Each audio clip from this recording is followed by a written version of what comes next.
हरे कृष्ण। श्रीमद् भगवद गीता अध्याय 12 भक्ति योग।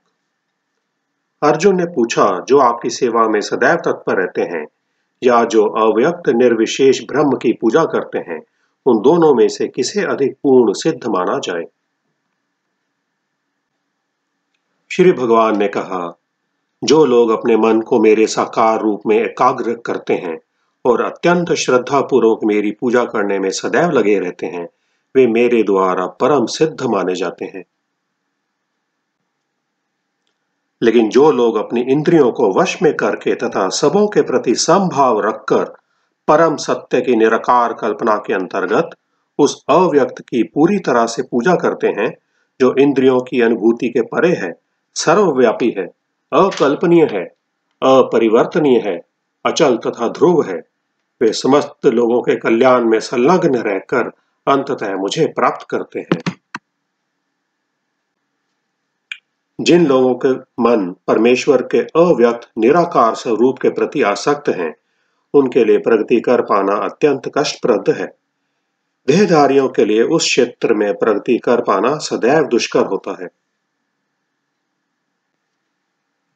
जो अपने सारे कार्यों को मुझ में अर्पित करके तथा अविचलित भाव से मेरी भक्ति करते हुए मेरी पूजा करते हैं और अपने चित्तों को मुझ पर स्थिर करके निरंतर मेरा ध्यान करते हैं, उनके लिए हे पार्थ, मैं जन्म मृत्यु के सागर से शीघ्र उद्धार करने वाला हूं। मुझ भगवान में अपने चित्त को स्थिर करो और अपनी सारी बुद्धि मुझ में लगाओ। इस प्रकार तुम निस्संदेह मुझ में सदैव वास करोगे। हे अर्जुन, हे धनंजय, यदि तुम अपने चित्त को अविचल भाव से मुझ पर स्थिर नहीं कर सकते, तो तुम भक्ति योग के विधि विधानों का पालन करो। इस प्रकार तुम मुझे प्राप्त करने की चाह उत्पन्न करो। यदि तुम भक्ति योग के विधि विधानों का भी अभ्यास नहीं कर सकते, तो मेरे लिए कर्म करने का प्रयत्न करो, क्योंकि मेरे लिए कर्म करने से तुम पूर्ण अवस्था अर्थात सिद्धि को प्राप्त होगे। किंतु यदि तुम मेरे इस भावनामृत में कम कर्म करने में असमर्थ हो, तो तुम अपने कर्म के समस्त फलों को त्याग कर कर्म करने का तथा आत्मस्थित होने का प्रयत्न करो।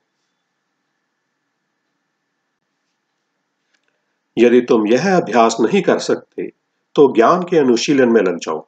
लेकिन ज्ञान से श्रेष्ठ ध्यान है और ध्यान से भी श्रेष्ठ है कर्म फलों का परित्याग, क्योंकि ऐसे त्याग से मनुष्य को मन शांति प्राप्त हो सकती है।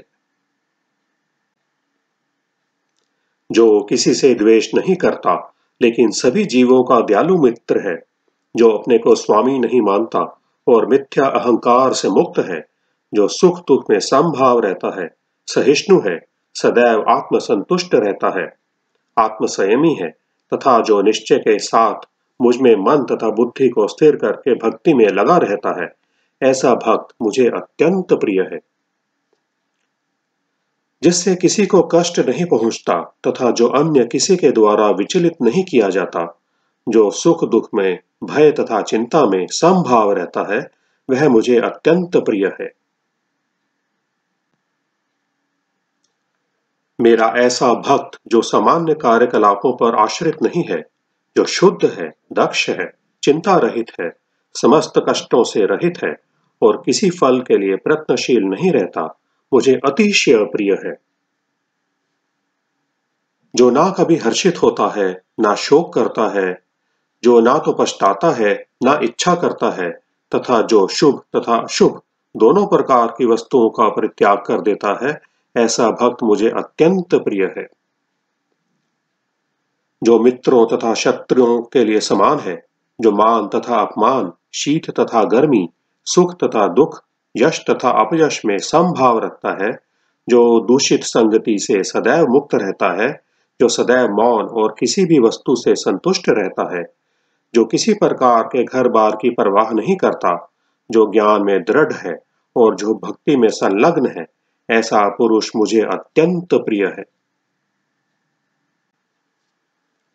जो इस भक्ति के अमर पथ का अनुसरण करते हैं और जो मुझे ही अपना चरम लक्ष्य बनाकर श्रद्धा सहित पूर्ण रूपेण संलग्न रहते हैं, वे भक्त मुझे अत्यंत प्रिय हैं।